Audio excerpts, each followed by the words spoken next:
everybody. Welcome back to Body Slam the Competition, part two of independent wrestler Zack Monstar tonight. Ray Filipino's back with us to take over lead on the interview, just like last week. Ray, how you doing tonight? Doing all right. How about you, Chris? Doing pretty good. I think I'll live, or I'll get over it anyway. We all say that. Absolutely. We've had a great week of wrestling last week. That you missed with us last night. We'll talk about it more later. But tonight is all about Mr. Zack Monstar, and I do believe that we have him on hold waiting to come in here now. Zach, is that you with us there? Yes, sir. What's up, guys? How's it going? Hey, Zach. How's it going, man? Man, just got done doing my radio show, and then I looked at the time. I was like, I have to call in. Holy crap! So. Well, I'm going to step aside. I'm going to step aside and let Ray take over here. He's going to continue with the interview, and glad you could call in with us. Thanks a lot, and guys, go to it. All right, so how you doing, Zach? I'm good, Ray. How are you, man? Can't complain. I know you got your big show coming up next week, and last time we talked... Like, I feel it. I feel it in my chest, like it's in my throat right now. Every time, every day gets closer, I'm like, oh, man. That's right, man. You swallow that golf ball. You toughen up. You got this. I have to. So last time we talked about, how you got into the business, who trained you. We started with, talking about New Era Wrestling, and yes, we got sir. into Championship Wrestling Entertainment, also known as CWE. And last we left off, you had just been put over by Thrasher. He picked you after you thinking you did something wrong and you were about ready to get shit canned. Yeah. And basically you went over, and all of a sudden you look at the entranceway and there's Rhino. Yeah, that was the spotlight. I remember I was standing on the turnbuckle and I was holding the CWE Heavyweight Championship over my head, and I was also holding the National Heavyweight Championship. Because that dubbed me the very first undisputed champion of that promotion. I was the first person in that promotion to ever hold two belts, especially two of their top prestigious belts. And right there on the screen pops up former ECW television champion, former WWE competitor, former TNA competitor, former this, his list of accomplishments just went on. And then meanwhile, you're looking, going, did you have any idea that this was happening? Like, backstage, did you know that, No, okay, they wanted that emotion to be real. They wanted that full shock factor. Like, holy shit, what did I just get into? Yeah, then that's exactly what they got. They turned around, and there was across the screen, and all you just heard it was gore, gore, gore. And then it showed Rhino, and then it showed the flyer. That Rhino would be there at CWE Wrestle Fest or Nation. I can't remember which one it was. It was I think it was Wrestle Nation, because that's their big show. Right. And then like 2 months later they do Wrestle Fest, so it gets a little confusing. But that was Wrestle Nation that it was going down at, and I was just like, screwed. Like, I'm done. This is game over for me. I just looked at the promoters and I was like, what did I do? I thought Thrasher liked me. Meanwhile, you're looking, I'm going, I hate you all. Man, at first it was that little kid that came to the service. It was just like, oh my God, it's Rhino. This is really awesome. And then it hit me. Wait, what? It's for the CWE Heavyweight? I just won this. It's like all your dreams, and you're looking at it going, all right, this is, you've seen what he's done, and you're going, all right, this is going to hurt. Like, this is literally going to hurt. Yeah. It was one of those things I was like, man, I'm going to feel this the next day. And I remember just driving home, and I was... that night, or no? No, I didn't have to wrestle him that night. I had a whole month to prepare for... Okay. I actually had like 3 weeks to prepare for Rhino. And that was the very first title defense that I had for the CWE Heavyweight. And right. I had 3 weeks to get my mind ready for this because I had no idea, So I just remember you're a student of the game when it comes to this. So I remember for hours, man, almost every night I would sit there and I would just watch YouTube videos from ECW to TNA to WWE of Rhino, what he did, how he did it, how he moved, just little stuff to right, learn. Because at that point in time, you didn't have what they have now, which you can find a lot of his stuff on aside from his TNA stuff is, the WWE Network. So you didn't have that ability to just search through all these things. You literally had to put in the grind work to, search every little thing, make sure it's a full match, make sure it's not just little clips and so on and so forth. Exactly, man. And it was so different, back in the day because you actually had to put in the work. And, a lot of the times it was just clips and highlights. It was never like the full match. And that's not what you ever want to see when you're studying somebody. You want to see from start to finish. You want to see how it goes from bell to bell. And that's right, because normally if you look and you type in Rhino, you'll see, oh, it's just people getting gored, more or less. It's like, I know that.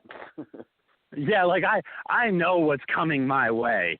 And and a lot of his stuff was really hardcore related. And right. I was like, you know what I mean? And when it comes to these older guys, not to discredit them, not to say that they can't go, because that's far from the case. You know what I mean? But when you look at it from an indie promotion scale to what Vince McMahon is paying you, you know what I mean? It's like, do you really want to take a chair shot at an indie show? So it's one of those, man, you know what I mean?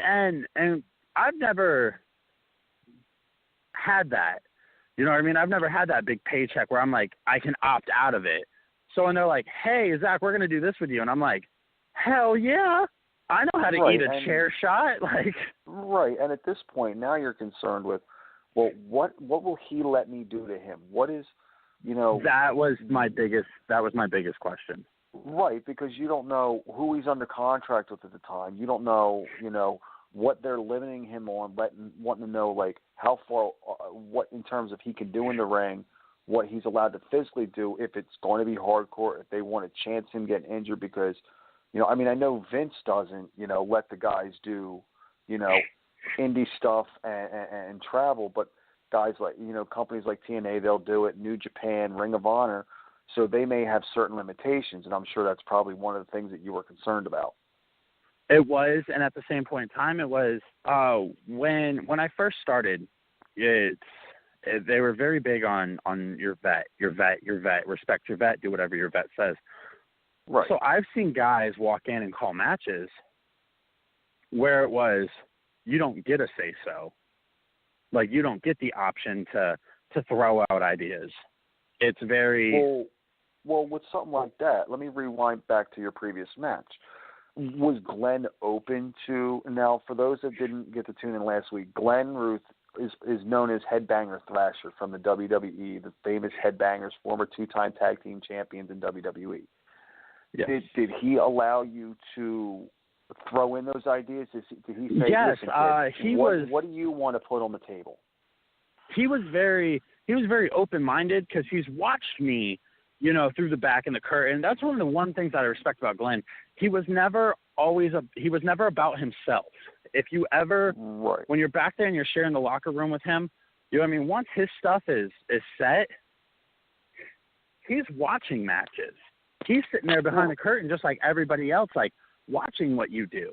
Right, and it also has a benefit of the fact that he was wrestling for that promotion at the time, in the promotion that you were wrestling. So Rhino's a guy that's not wrestled there. It might have been a recent acquisition that obviously must have been that nobody knew about, for the exception of, the guys in production and the guys running the company. And it was probably maybe a very select handful of people in the back. Oh, yeah. I think when it came down to it, there was a handful of 4 people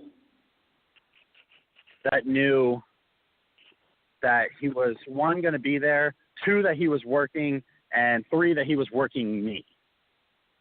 Right. There was, I think a whole 4 people knew, and it was the owner, the booker, and the 2 guys that made the video for him. Right, the production guys. Yeah, that was it. So when it came down to it and all that happened, you know what I mean, Thrasher found out the day after. And like I said, it wasn't even supposed to be. I'm assuming he left after the match and was already out of the building before all this went down. Yeah. He wasn't completely out of the building, but he made his way to the back. Me and Thrasher had a really cool moment. We shook hands. He raised mine, and he bowed out, and he left the ring. And it's one of those things like, enjoy your spot. You earned this, you know? Right. There was that respect factor. Yeah, so he made it to the back, and he heard it through the announcement. So he actually found out later on, like, as I found out, that's when Glenn found out. And right. It was, like I said, it was just super interesting to me because I wasn't supposed to be that guy. You know what I mean? I wasn't supposed to be that guy in that spot.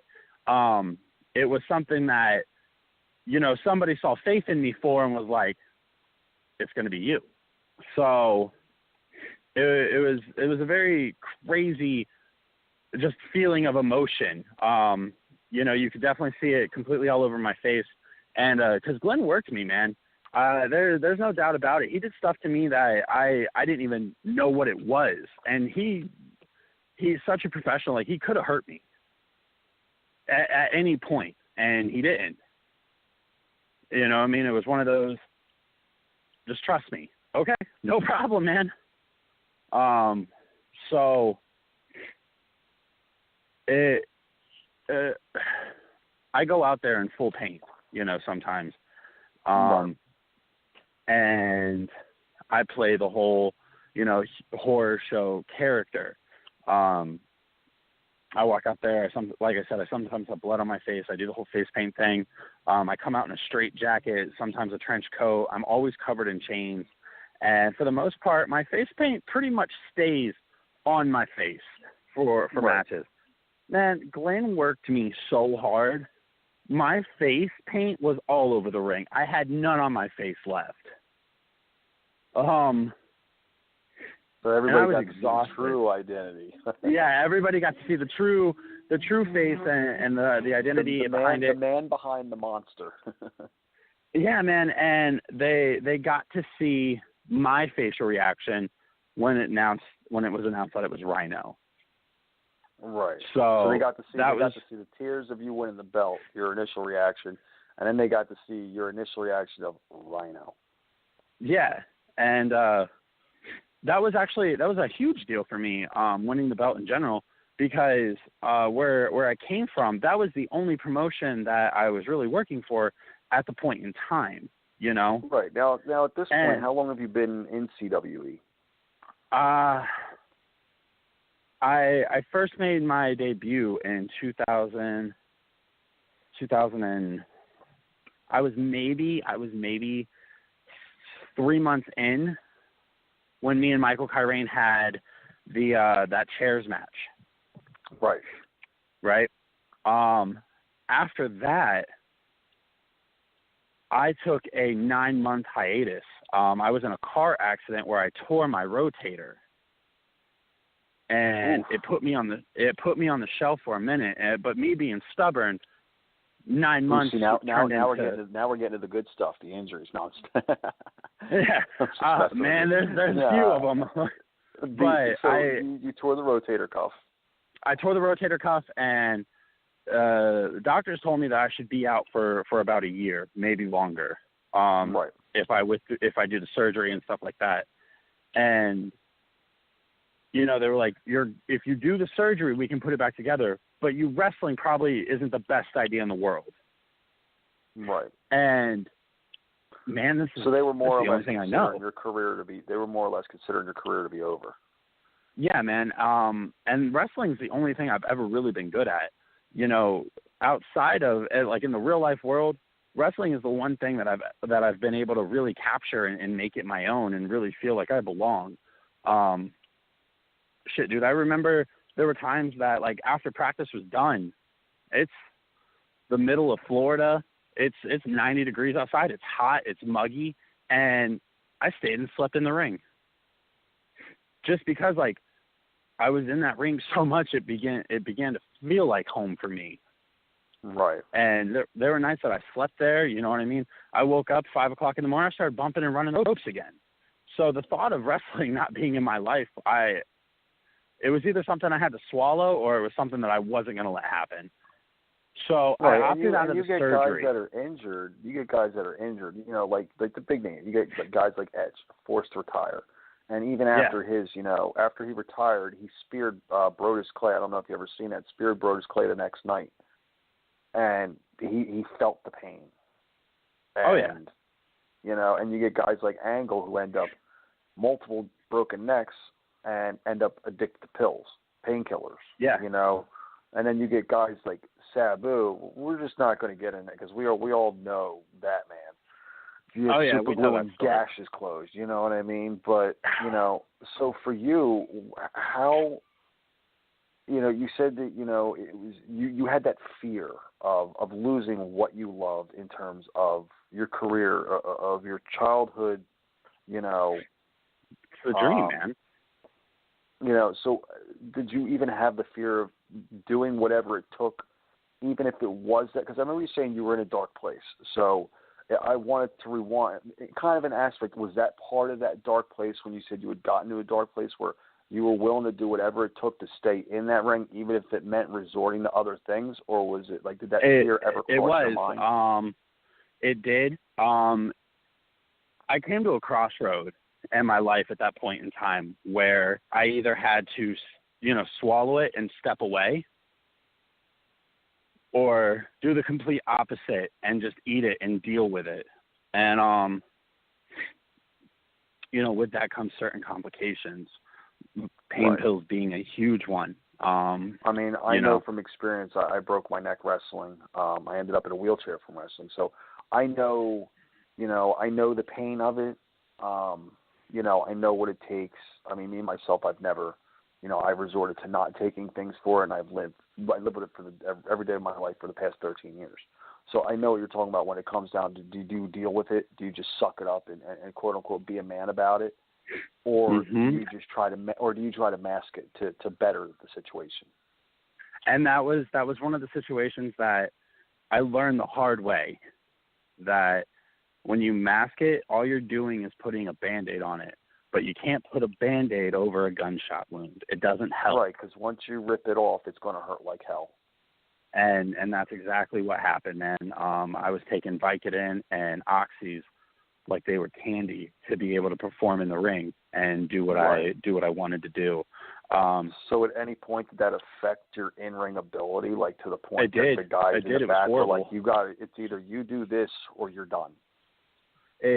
Man, this is crazy for me because I've never actually spoken about this out loud. Like this is one of them things that I've never talked to do about anything with anybody. But since you're asking, and this is an open forum, hey, if we're it's gonna talk about it. Something you don't want to touch, we respect. No, man, that. We're gonna do it. We're gonna go down it.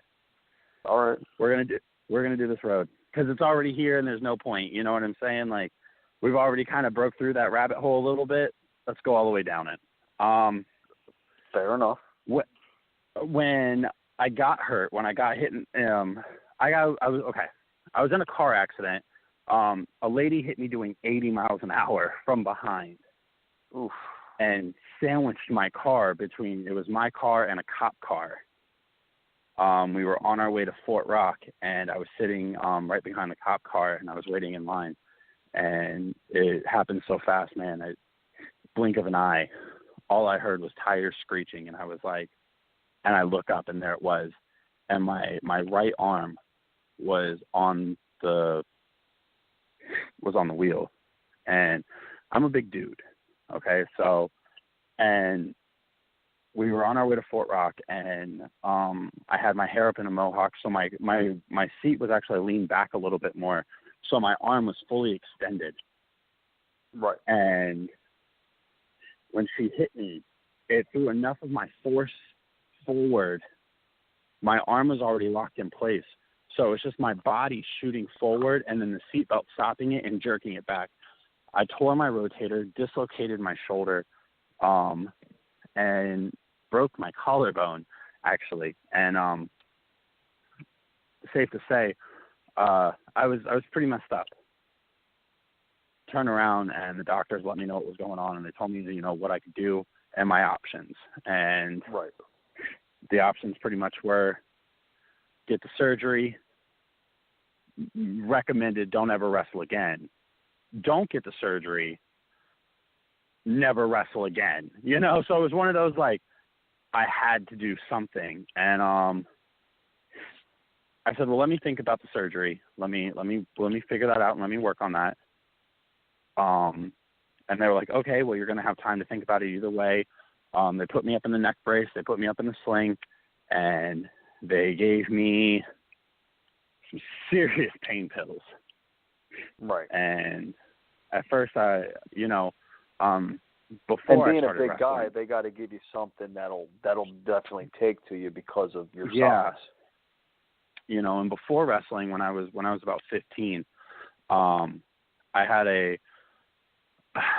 problem. I was dealing with an opiate addiction at the point in time. I was 15. Okay. I've come from a very rough life, and I was about 15, and I was addicted to heroin. I was living on the streets. I wasn't with my family. I didn't feel like I had anybody, so I was doing heroin, and I went to rehab for that. I was in rehab for almost a year and a half, and I got out when I was 17. And from then on, up until that point, I had never touched another drug in any way, shape, or form. I didn't even like taking Tylenol. Right. So when they gave me these pain pills, I was so against it because I was like, I'm not going to do it. I'm just going to deal with it. And I remember days where, man, I would just sit there and I was in tears. I was crying because it hurt so bad. And, the doctors were like, listen, we understand, but you have to take them. If you don't, it'll take the edge off of it. And I just remember sitting there one day and I was watching these videos and I was like, man, I'm meant to do this. I'm going to do this.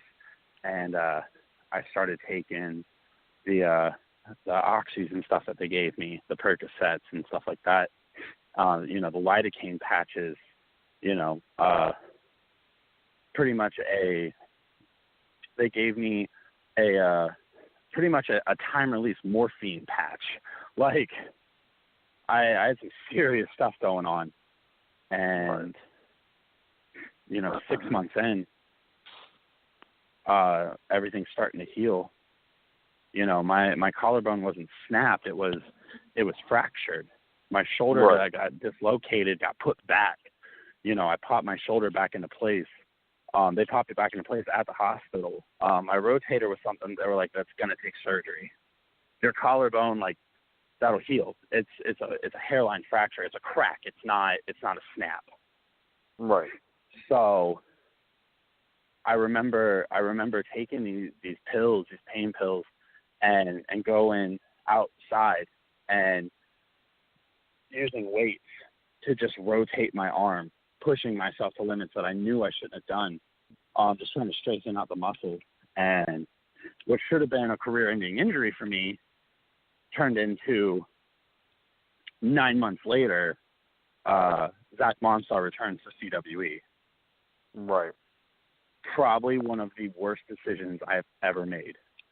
So essentially, it went from you were on top of the world. You're moving up from one promotion to the next to something better. Yeah, but and it was then your whole life right before. Right before that, I had only won the NEW. I've only won at that point in time the tag team titles and the NEW heavyweight title. I was still. This is when I first started venturing out to places. So, and CWE was such a welcome home for me, and I got so much positive feedback from that chairs match that I did with kids and people messaging me being like, Zack, I hope you feel better. Dude, I remember the fan mail I got. People were actually sending me like pictures and stuff that like little kids drew of me, and it was the greatest feeling in the world, to the point that I was like, I need to go back. Right. Like I can't walk away. And my son is a huge wrestling fan, and I think that he's one of the main reasons why I push so hard. Right. Because he wants to be just like me, and all I want to do is make him proud of me. Right. So which is all any father wants from their kid. And him seeing me miserable, moping around the house, popping pain pills just so I can be okay, is not setting a good example for my kid in any way, shape, or form. And then right. I said I'm going back. And that's exactly what I did. I went back. Like I said, a career-ending injury that probably should have kept me out. I got back into the ring 9 months later. My first go back into the ring was a ladder match for the CWE contract to claim for Money in the Bank, like their Money in the Bank deal. Right. And I didn't go over that night because they were so worried about whether or not I could perform. So walking in, when I found that out, I said, I'll show you perform. And I remember putting a morphine patch on my shoulder and popping an oxy and going out there and wrestling my heart out. And the next day, like, I could barely move. Right. And next thing I know, I'm running out of my script 15 days earlier than what I should because I'm taking them like they're candy out of a Pez dispenser. Right. And I realized that I need to stop, and I just ate it. And I started dealing with the pain. And then eventually you got the surgery you needed and started with the rehab to get back in the ring. Uh-huh. And when I came back full momentum. And that's when I walked into facing Nathan Vane for the National. That's when Thrasher saw me and was like, heavyweight title. Right. So now I've went from living the dream to walking that dark alley that nobody wants to ever admit they go down, to now working my way back up top in a promotion that just wanted somebody that had heart, Right. And you know what, I got to say, it takes a lot of guts for someone to admit things that they've gone through with that, and I just want to say thank you for allowing us to be the first people, on our platforms for that to come out, and I want to say thank you for that, and I commend you for that. This is what we're here for, right? This is true. You want to know the story? I'll tell you the story. Every dark part of it. And when I first made it back in, I still wasn't 100%. But I was 90, and I was like, let's go. Right. To this day, my shoulder still acts up. But right. So it's August 8th. It's a Friday night, and I'm driving up to Port St. Lucie by myself. This is the one show that I was like, I'm going to go up there early. Everybody else can meet me, but I'm going to go up there early. Right. And I made it up there, and I walked through the door, and just right before I grabbed the door handle, my buddy calls me, somebody that, I've always looked up to. It was my brother, actually. And he calls me, and he goes, "Where are you?" I said, "I just got to the venue." He was like, "Are you inside yet?" And I said, "No." I was like about to walk through the door. He was like, "Let go of the door handle." And I was like, "Who died?" And he was like, "No one." He was like, "I want you to know, I love you, and I'm proud of you. And I know that you are going to be firing on all cylinders tonight. And as soon as this is done, I want you to call me, because I know you're going to crush it." Right. He was like, "Go out there and show everybody why you are who you are and why you belong in this business." And he said, "I love you," and he hung up the phone. And it took me a second, and I was like, hell yeah. And that was all I needed. I grabbed that door, I opened it up, and I walked through that locker room. And from that point on, it was nonstop, full throttle. And it was firing on all cylinders. When I first met Rhino, whose name is Terry, he was actually talking and running for Michigan governor. I believe that's what he was running for. I know he was Senate. Yeah, he was running for something very, like, government-orientated. It might have been mayor. Yeah. He's still in the midst of trying to do that. I know that. Yeah, so that happened, and he met me, and from the word hello, was a super cool dude. And he gave me the opportunity to speak and have my thoughts, and he heard my ideas. And I think one of the reasons why he did that was because, you know, Glenn spoke to him beforehand and said, hey, just hear the kid out. Right. And Terry was very open-minded on what we were going to do. Right, because they worked together in WWE and amongst other places probably. Yes. And there was just a few things that he actually asked, and I go, and he had a couple rules. One was no chair shots to the head, no kicks to the face, and no drivers. And I was like, I can do all of those, no problem. And he said, do you have any? And his last one was, please don't hit me from behind. And I was like, okay. And he was like, if it involves taking the bump, I don't have a problem doing that. He was like, but please don't strike me from behind. He was like, if you're going to hit me, he was like, just spin me around, punch me in the face. Okay.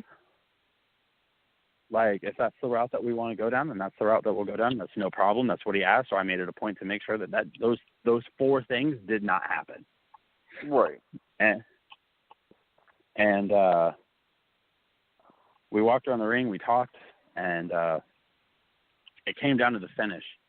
And at the point in time, CWE had told me that they were going to put him over. And I said, okay, that's no problem for me. And Terry looks at me, he goes, aren't you the heavyweight champion? I said, yes, sir, I am. And he was like, all right, how would you like to be put over tonight? And I said, well, sir, I have an idea, if you'd be willing to hear it out, where we both look good, if you're interested. And he was like, tell me. And I had the idea because he wanted to put me over, and they wanted Rhino to go over. So I had the idea of doing it for the title, obviously, but making it a almost DQ finish where somebody that I was leading into a storyline with came out and interrupted the match towards the end of it. Right. And it would segue into him hitting Rhino first, which would cause me to get DQ'd, and me retaining the belt. And then as he was attacking both of us, it led to me popping his hands off, hitting him with a super kick, and him turning around and taking a gore. And the crowd ate it, and it was huge. And he liked it, so that's the finish that we went with. Right, which essentially kept the belt on you, but gave him the win and made him look like the monster, that Rhino is. Uh-huh. And I think one of the coolest parts about that whole match was he looked at me, and he was like, I'd like to hit the gore. And I said, I would love to take the gore. Like, you know what I mean? And Rhino's thighs are probably about as big as the base of a palm tree. Like, right. He's stocky little. He's a stocky dude. I'm not going to say he's little. He's definitely a bottom heavy guy like Tommy Dreamer. He's a tank, man. Nothing like, and every shot you felt, if he clotheslined you, if he did anything to you, you felt it. Right. And so he looks at me, he was like, all right, we'll hit the gore, and you can roll out the ring, and then I'll roll you back in. And I was like, okay, that's perfectly fine. Or he's like, and I was like, you could hit me with the gore, go for the pin, and that's when JB Cool can break it up. And he was like, you know what? He was like, actually, I know what I want to do. And I was like, please. I'm all ears. And he goes, I'm going to hit you with the gore. How would you like to set it up? And I go, I said, I do a double stomp off the top rope. I said, you roll in, I'll roll off of it. I'll turn around and just take the gore right then and there, right in the middle. And he was like, perfect. He was like, we're going to hit 2.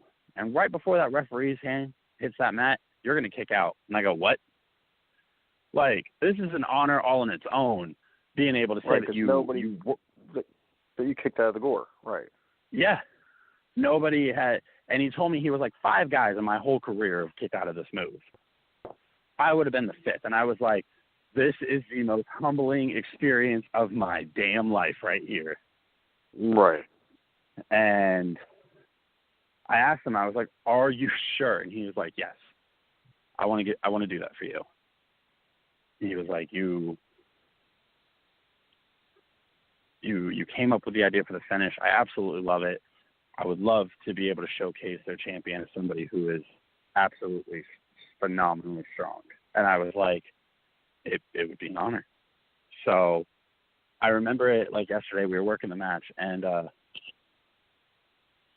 just started to, we just hit the double down, and I got up for my comeback, and it clothesline back elbow. He took the corner, and I caught him with that old El Generico Yakuza right in the corner. Bam, pulled him out, and just standing rock bottom Uranagi, planted him 1-2. He kicked out, and I positioned him right in the corner. I positioned him completely horizontal to the corner, and I climbed up, and I just saw it. Like, Rhino's laying right at the bottom of this mat, and I'm about to double stomp. I was just like, this is the most amazing moment of my life. And I jumped, and he moved. And I just remember rolling, and I turned around, and there it was, full-fledged Rhino. And I remember walking into it because I didn't want to be one of them guys who just stood there and took it. Right. So I took the roll, I turned around, and I walked straight towards Rhino, and he hit me with this gore that completely folded me in half. And knocked every breath out of you.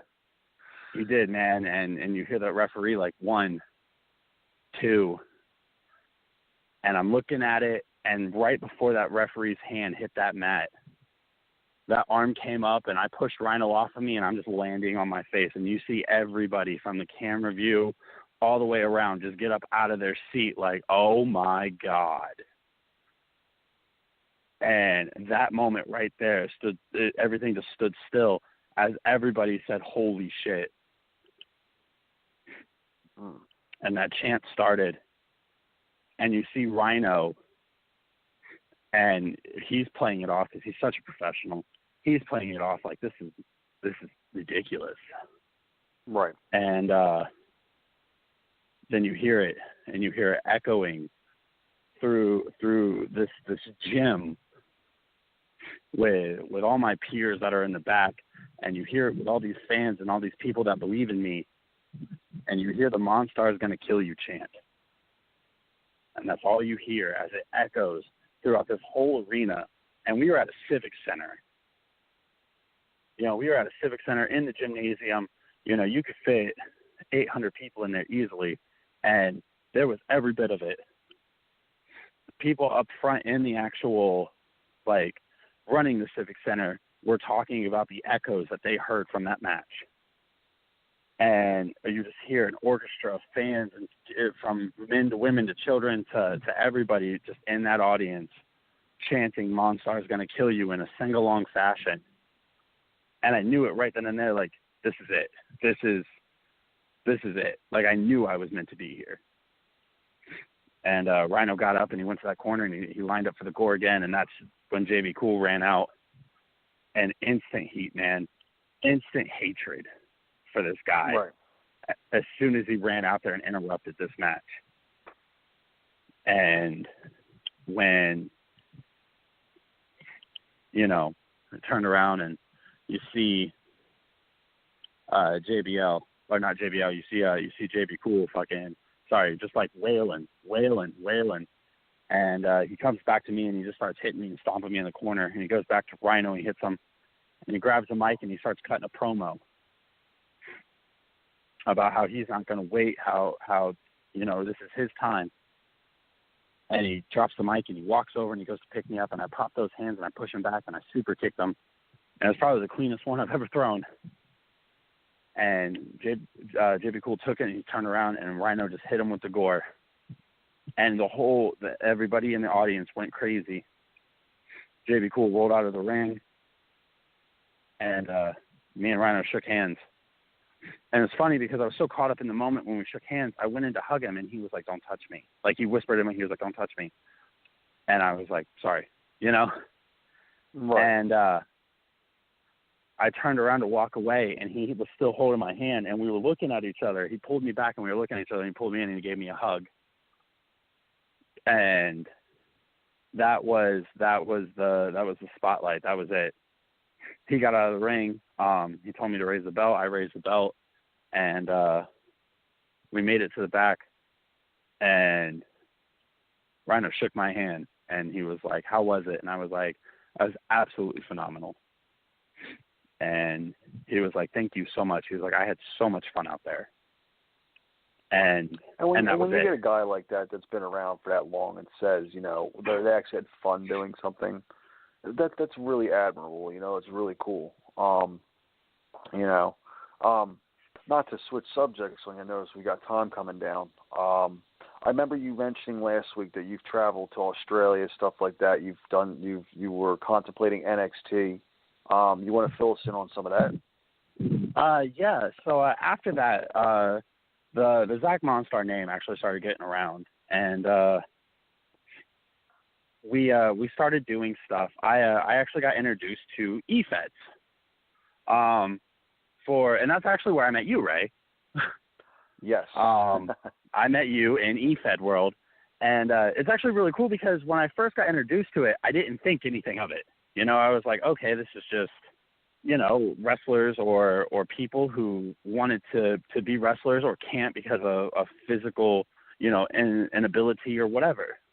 Or, right. They just didn't have a wrestling school at their part of town or financial situation, whatever. So I always thought the EFED concept was really cool and interesting. So I got introduced to this EFED thing called TOPW. And TOPW allowed me to meet a lot of really interesting people from all over the world. And there was a promoter in there who, went through and they were watching everything. And that was right as the Rhino stuff got posted. The admin on that and the owner of TOPW started sharing it like crazy. Right. And he turned around and they saw me and they turned around and they go, "Hey, I'm a promoter for such and such." And it was based out of Sydney, Australia. And I can't remember the name off the top of my head because it was a one-shot deal. And I haven't gone back yet. And it's not because I wasn't invited back or anything like that. It was just, it's timing. So, right. I got offered to go out there and wrestle, and I've always wanted to go to Australia. And I've had my passport before because when I was I was just about to leave 3 months after the Rhino thing and go to the UK. There's a small town out there called Dumfries, and it's over in England.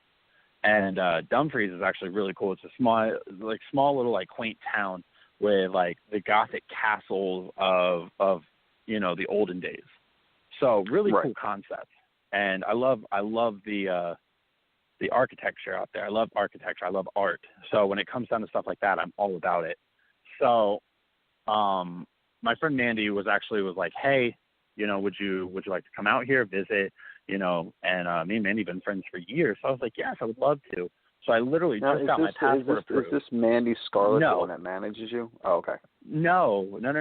Mandy actually started managing me a couple months after the Rhino match. She was just a little commentator girl who wanted to get in the business. And when they told me what her gimmick was, I was like, well, there's nobody better than to fit me because she can be crazy with me. Being crazy is probably the easiest thing to do out there.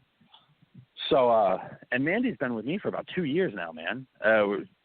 She's crazy. Probably one of the longest relationships I've ever had that stays decent. And so I just got my passport, and I got the plane ticket when I was it was a couple months out, and I got this opportunity to go out to Australia, and I was like, hell yeah, let's do that. So I ended up flying out to Australia on a work visa for 6 months. And because with the way that like the Australian government set up, you have to be out there for a certain amount of time. If you go out there for a week, most of the time your passport and stuff will get denied, or your work visa, because Australia is a completely different government. So Australia's policies are very strict. So you can't just go out there for a week or two. You actually have to go out there for a set amount of time. So when I found that out, I applied for a 6-month work visa to go out there and wrestle. And I didn't think I was going to get it, but I got it. And I was literally on the plane 2 days later and going to Australia. Very nice. I went out there, and I got to wrestle out there. I met a lot of really cool guys out there. I was actually out there for 4 to 5 days. I was out there for the whole week. And when it came time for me to come back, they were like, oh, why are you leaving so soon? I have an emergency in the States. And they thought that I was leaving so abruptly because I had the 6-month visa. It was a very weird concept. They weren't like, well, why are you leaving? Like, let's talk about this. Can we check your bags? Are you smuggling anything? I think they thought I was trying to steal a koala or something. I don't know. You know. You were trying to bring the Tasmanian devil home. Well, I made the joke of my bag's not big enough for a kangaroo, and they didn't like that at all. So I had to go through customs in Australia, which is super crazy. But I got to do that, and when I made it back to the States, literally 2 months later, I flew out to Dumfries, and I got to go see my friend Mandy. And while I was up there, there was a wrestling show. And one of the biggest things that they teach you in wrestling is don't ever go anywhere and not have your gear. Like, my gear's in my bag right now, and I'm at a pier. Like, just in case, you know. Like, my gear is in my car at all times. So, right, that's one thing I've noticed. Like, I've seen an interview with Triple H asking if Kevin Nash had his gear the year that Sting wrestled Triple H, and Kevin Nash didn't even have gear. He just showed up in, you know, what he had on with an NWO shirt. So I get the concept on that. You know, you never know when you're going to get asked to do something. Yeah. Wednesday, I'm working a show out in Orlando called Atomic. And they have a bunch of really good names on that card, and I got offered to go out there and check it out and kind of set myself up for the debut on the 21st of April next month, where I'm walking in and I'm facing Jesse Neal to crown the first ever AWE hardcore champion.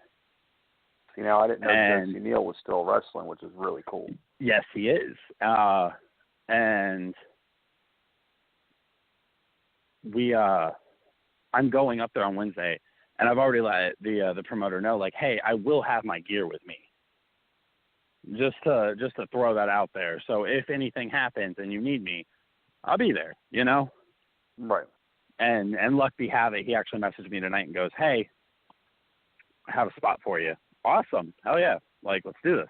So my debut actually gets bumped up a month before, and I get to wrestle on the week of WrestleMania going into, you know, Real Pro. So it's just a super nostalgic feeling. Now let's move to that, because I know we got about 10 minutes left. Awesome. It's amazing how time flies, you know. Going into that, you mentioned NXT. Now, with you wrestling the week of, you know, WrestleMania, you don't know who's going to be there. You're going to have guys that might want to check out indie shows. You know what I mean? They might say, hey, check this guy out.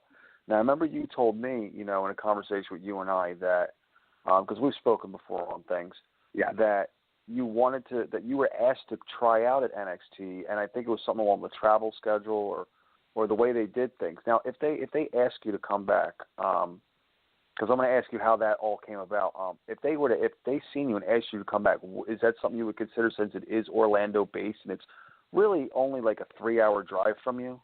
Yes, hands down, 110%. Actually, knowing where the product is going now. I turned around and it was right before the car accident. I was scheduled to have an NXT tryout. Okay. And I got into the car accident and I couldn't do it, and that put me far behind. So literally, I'm going to say November of last year, I had a scheduled tryout up there in Orlando, and I went up there and I did the best that I could. Right. And walking into that, just being a part of that, being in that ring, totally different feeling. You feel so small when you walk into that performance center, and you feel even smaller when you're in that WWE ring. Right, and on top of it, when you've got these coaches, I've watched Breaking Ground, and they're yelling at you, and they're screaming at you, and it makes you feel small. You know, and that's the thing, like Breaking Ground, totally different atmosphere. You're watching Breaking Ground, and you have to keep in mind, this is a reality-based TV show. Right. You know, this is something that they're doing for views. When I walked in there with 30 other individuals. And I got to just wrestle. I got to show off what I can do. And towards the end, they sent 24 people home, and they kept 6 of us, and I was one of the final 6, and I actually got to wrestle. And that was probably one of the coolest aspects about it. And they turned around, and each judge judged you accordingly. And I remember it because the judge looks at one of the guys, and he goes, "Is your face okay?" And he goes, "Yeah, I'm perfectly fine. Why?" And I do a thing now. It's a bicycle knee, and I call it my abattoir. And abattoir in French means slaughterhouse. Okay. And because I used to yell Columbine. Now, obviously, that's a bad thing, and I was like, I need to get away from that, especially if I'm doing kid stuff. Yeah, that's a real touchy subject going back 21 years ago. Yeah, when I was that heel character, my finish was that Columbine super kick, or I would get them in the corner for the Yakuza, and I would scream Columbine, and I'd hit it, and I was so stuck in my ways that I wanted to switch it up. And walking into the Wolves, they were like, "Hey, you should stop that." And I was so stuck in my ways. I was like, "No, I want them to do things my way." And then I was at a show, and I said it. And you saw just the whole demeanor of the crowd change. They went from cheering me on to being like, "Wow, man, like, really? Did he just say that?" And I was like, "Okay, time to switch." So I learned abattoir, and because I started going through and I was just Googling stuff, and I was trying to figure out something. And I was trying to figure out how to say madhouse, and it wasn't as cool. It wasn't as pretty. So I typed in slaughterhouse by just accident, and it came up, and it said abattoir. And I was like, this is amazing. So I started working that in. So I do a bicycle knee, and we're sitting there, and we're working, and pick me up, and he wants to go shoot me into the ropes, and I ducked under the Irish whip, and I pulled him in, and I elbowed him across the face, and I turned around and gave him a spinning back elbow to the jaw. And when I turned back around, I took my foot and I pretty much Spartan kicked him against the ropes. And when he came back, bicycle knee across the face. And the judges are like, "Are you okay?" Right. And he was like, "Yeah." He was like, he didn't even touch me.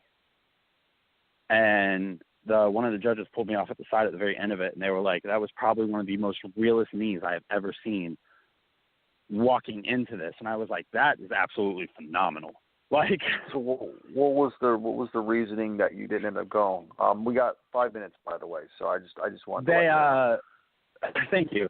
They wanted me to go out into the world and get some more exposure. They wanted me to work on my physique a little bit more. They wanted somebody who looked like a wrestler. Now, I'm a big dude. You know what I mean? I'm 6'5", I'm 250 pounds. Right. I remember they got rid of Chris Hero because he started putting the weight on. You know. Yeah, I'm not cut up. That's one of the biggest things. Like, we know Vince's muscles. Yeah, so, and that's exactly what it was.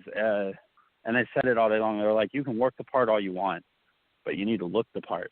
You need to be believable. Right. And I said, okay. But so, I think it's died down since then when you bring in guys like Damo and everybody like that, you know. So I think it's become more of a relaxed atmosphere. So I mean, with saying all of that with NXT, I have to say this, you know, and I want to be able to say this and then be able to let you plug, you know, your event again. That when you go down there this week, give it everything you got, dude. Give it everything you got, because I want to turn around and turn on NXT, and I want to see you, regardless of whether it's under Zack Monstar or whatever moniker or gimmick they give you, dude. I want to turn around and say, I know that guy, and then I want you to do us a favor. If they allow it, I want you to come back. Once you're all in there, you know, you're welcome back anytime. Once you're in there, dude, by all means, don't forget about us. Never, man. That's one of the biggest things that I've always remembered, is just to stay humble and remember where you came from. And I just cut the promo on Callahan the other day, because I didn't know how I wanted to do it. I didn't know how I wanted to approach it.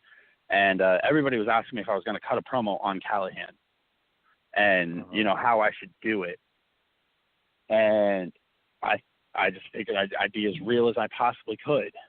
So if you haven't checked that out, Ray, like, you know, definitely do that, because I know that you'll appreciate it, just coming from that EFED promo world. Yes. But pretty much in that promo towards the very end, you know, I told him flat out, and I meant this from the bottom of my heart, you know, his name is world renowned. Everybody knows him from what he's done in PWG to WWE to you know, Lucha Underground. Everybody knows who Sami Callahan, the Death Machine, is. And right, I first met him in CZW and Force One, so I trust me, he's been around. And I said it flat out. I said it doesn't. I said I may never have that, and quite frankly, I may never want that. But my goal for this is to leave an everlasting impression on him. And well, you've definitely left an an everlasting impression on us. You know, I appreciate that, guys. Well, let's get this in before we get off, because we got about 2 minutes to go. We're counting down. Why don't you tell everybody about your event again, you know, in Fort Myers with us against Sami? Real Pro, Survival of the Sickest. It's April 4th. Doors are going to open at 6:45 unless you pick up the VIP pre-sale tickets. Doors are going to open at 6:45. We're going to do a special meet and greet with everybody. I have some huge names coming in, and with it being WrestleMania weekend, you might see a trick or two still up my sleeve. I don't know yet. I have WrestleCon this coming up weekend with, you know, people like Ricochet and Drew Galloway and the Hardys, and all of them are not under contract. So you might see something special pop out on April 4th at Real Pro. You never really know with me. But hey, you could always talk to the man and get your dream match against Jeff Hardy. Man, if I could, I would call up Vince McMahon and just be like, let me borrow Tommy N for one day. Like, yes, Tommy fucking N. That's the one, man. The anti-hero versus the human horror show, that's the one. And well, now that we know your dream match, Zach, we got 30 seconds, brother. I just want to say, well, real quick, is there a website they can get the tickets at, or they just go to the box office?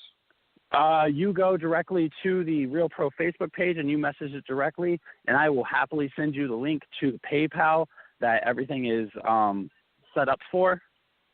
And you can pick up your tickets through the PayPal. You could turn around and actually message me directly, and I can meet up with you in Fort Myers or wherever. Or if you're driving down, I can have your tickets to will call at the front desk as soon as you walk in, just for you. Awesome. Well, we got 5 seconds to go, brother. I just want to say thank you very much. And, you know, anytime you want to come back, man, you just let me know. Man, I appreciated it so much. And just to give you guys a heads up, I've talked to a couple of my guys, and they're super interested about just being a part of this the way that I was and telling their story. So I'm going to have them get a hold of you. And this has been an awesome opportunity. And I just want to say thank you for you guys. You know, I was able to open up in ways that I haven't been able to talk to anybody about in years. So if I'm going to do it, I might as well do it to you guys, and I might as well do it to an audience. So, guys, thank you so much for letting me get my demons out and just letting me do this. No problem, brother. Talk to you soon, Zach. Yes, sir. You guys have a good night. You too, man.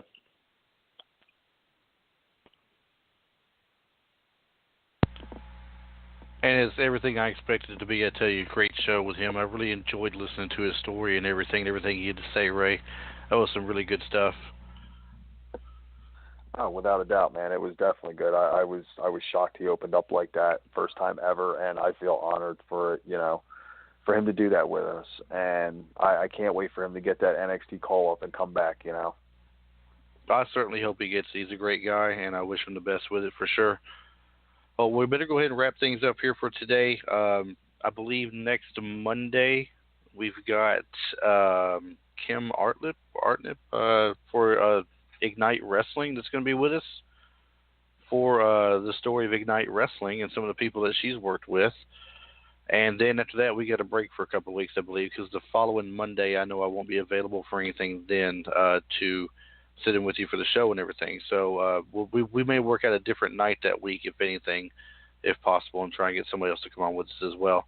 But we hope everybody enjoyed the show and enjoyed the story of Zack Monstar. I know, once again, I surely did. If anybody has any questions or remarks, make sure you put them in the comments there on YouTube when we upload the video, and get everything in you can. If you've seen him in person before, live at a show and event, and you liked it, let us know. Let him know. We'll have some links up as well for his Facebook page and everything for you to go to. And once again, Zack Monstar, thanks for coming on. Ray, we will see you next weekend, man. Have a great one. All right, Chris. You too. Bye.